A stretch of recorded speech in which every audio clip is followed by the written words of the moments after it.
आई काय बायको काय ती कधी आजारी पडते का?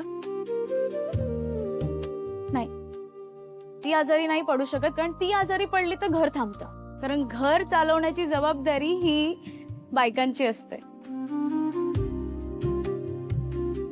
मला सांगा, आपल्यापैकी कोणी असं मनापासून शेवटचं विचारलंय त्यांना की काय ग आई तुला त्रास होतोय का, काय ग तुला बरं वाटत नाहीये का? की फक्त आपलं हिची तर नुसती चिडचिडच असते, हिला तर नेहमी बरंच वाटत नाही, असा आपला शेरा मारलाय? कधी स्वतःहून मनापासून तिची चौकशी केली? आईच्या आणि बायकोच्या तब्येतीची खरोखरच मनापासून काळजी वाटत असेल ना, तर तिला नेऊन द्या ही अमृतधारा. आपल्यासाठी 12 महिने 24 तास राबणाऱ्या आईची जर काळजी वाटत असेल ना, तर तिला द्या ही अमृतधारा. रात्री फक्त 1 चमचा कोमट पाण्यातून. तिचे हार्मोन संतुलित राहिले ना, तर तिचं आरोग्य, तिचं जीवनाचं चक्र संतुलित राहील. आपली बायको आपल्या मुलाची आई जर सुखात राहावी असं वाटत असेल, तर तिला द्या ही अमृतधारा. आपली बहीण, आपली मैत्रीण, आपल्या खांद्याला खांदा लावून काम करणाऱ्या प्रत्येक स्त्रीचं आयुष्य जर उत्तम बघायचं असेल, तर तिला द्या ही अमृतधारा. आपली काकी मावशी 40शी नंतर का अशी तक्रार करत राहते असं वाटत असेल, तर तिला द्या ही अमृतधारा.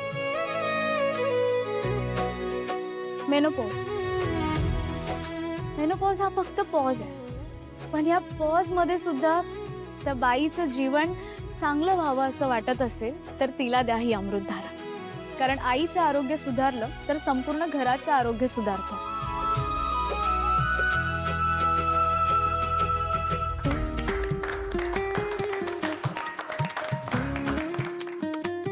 वा, छान छान बोललीस. आईचं आरोग्य सुधारलं तरच घराचं आरोग्य सुधारतं. आवडलं मला.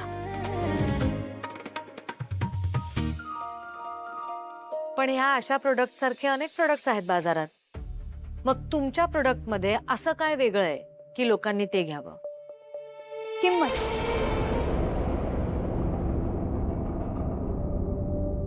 मॅडम, आमचं प्रोडक्ट मार्केटमधल्या कुठल्याही इक्विव्हॅलंट प्रोडक्ट पेक्षा स्वस्त आहे. कारण स्त्रियांच्या आजारासाठी कमी पैसे खर्च केले जातात, हे मी नाही, स्टॅटिस्टिक्स सांगतं. आणि दुसरी गोष्ट म्हणजे आम्ही जे घटक ह्यामध्ये वापरतोय, जिथून मिळवतोय, हे सगळं इंटरनेटवरती अवेलेबल आहे. मॅडम, हे आमचं पहिलं प्रोडक्ट आहे. आम्हाला कन्झ्युमर्सचा विश्वास जिंकायचा आहे आणि म्हणून आम्ही त्यांच्याशी खरंच बोलतो. म्हणजे तुम्ही हे औषध म्हणून विकणार आहात का? जर बरा होईल याची आम्ही हमी देत नाही, पण याच्या रेग्युलर वापराने स्त्रियांच्या शरीरातील अडचणी कमी होतील याची आम्ही खात्री देतो. कारण यात आम्ही आयुर्वेदिक वनस्पतींचा वापर केला आहे, ज्याचा वापर पूर्वापार याच गोष्टींसाठी केला जातो. हे एक सुपर फूड आहे. म्हणजे आजच्या धावपळीच्या जीवनामध्ये आपल्या स्त्रियांना चौकस आहार मिळणं तर शक्यच नाहीये, म्हणून हे आमचं 1 चमचा सुपर फूड हे एका औषधाच्या गोळीसारखं काम करतं, विदाउट साईड इफेक्ट्स. पण मग ज्या गोष्टीची माहिती आपल्याकडे पूर्वीपासूनच आहे, त्यात आपण लोकांना अजून नवीन काय सांगणार? मॅडम, पूर्वीपासून माहीत असलेल्या गोष्टींची ही आठवण करून द्यावी लागते. म्हणजे बघा ना, आपल्या स्वयंपाकघरात हळद हा एक सर्वात महत्त्वाचा घटक आहे. म्हणजे हळदीसारखं अँटीसेप्टिक या जगात नाही असं म्हटलं जातं. हळद जखमेवरती लावलं जातं किंवा गरम दुधामध्ये हळद टाकून. काल रात्रीच मला माझ्या मम्मीने दिलं होतं. तर हळद किती गुणकारी आहे हे सगळ्यांना आपल्याला माहिती आहे, पण तरी आपल्यातले बहुतेक लोक काही झालं तर पहिले औषधांची गोळी घेतात, पण स्वयंपाकघरात जाऊन हळद घेत नाही.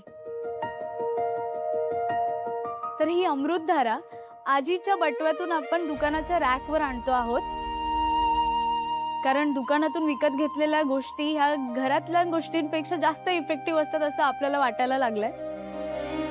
तरी सुद्धा घराघरात कुठेतरी केमिकल्स पेक्षा आपल्या आई आणि आजीला ह्या गोष्टींवरती विश्वास आहे, आणि त्या म्हणजे मुलतानी माती आणि हळद. म्हणजे मार्केटमध्ये गोरं होण्यासाठी, नितळ त्वचा करण्यासाठी काही मध्ये क्रीम झाल्या होत्या. लोक विचार न करता कमी किमतीतली फळं आणि भाज्या घेऊन येतात, त्याच्यामुळे शरीरावर वाईट परिणाम झाले म्हणजे अजून होत आहे. पण आता पुन्हा लोक अवेअर होत आहेत, परत आपल्या मुळांकडे परत येत आहेत. अशा वेळी साक्षी ऑर्गॅनिक्स हे नाव त्यांच्या हक्काचं आणि विश्वासाचं व्हावं, हाच एक आमचा उद्देश आहे.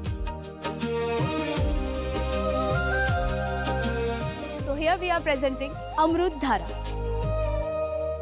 चांगलं आहे, उत्तम आहे.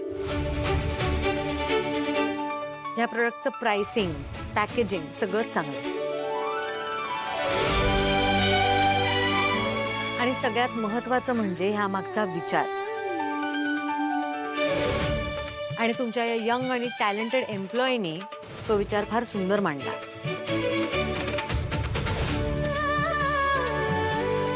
मला तुमचं प्रोडक्ट आवडलं. मी आमच्या गावात याचं डिस्ट्रीब्युशन नक्की करेन. आणि मी शर्वरी लागलं तर तुम्हालाही बोलवेन. आणि स्पेशली ती मुलगी, ती खूप पुढे जाणार. ग्रूम हर. नवीन आहे, यंग आहे, तरुणपणाचा उत्साह असतो ना. जसं रुटीन होत जातं तसं सगळं शांत होत जातं. असं नको व्हायला आपण खूप लवकर कौतुक करतोय. काय जय? नाही नाही, तेवढी माणसांची पारख आहे मला.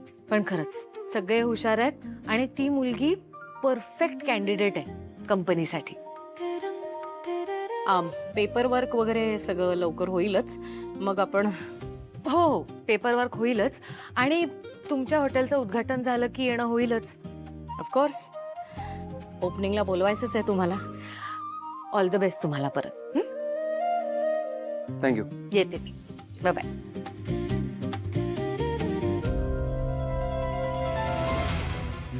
आई आई आईला काय झालं? शर्वरीला पाहून तिला राग आला असेल. या दोन घरातला हा वाद कधी संपणार?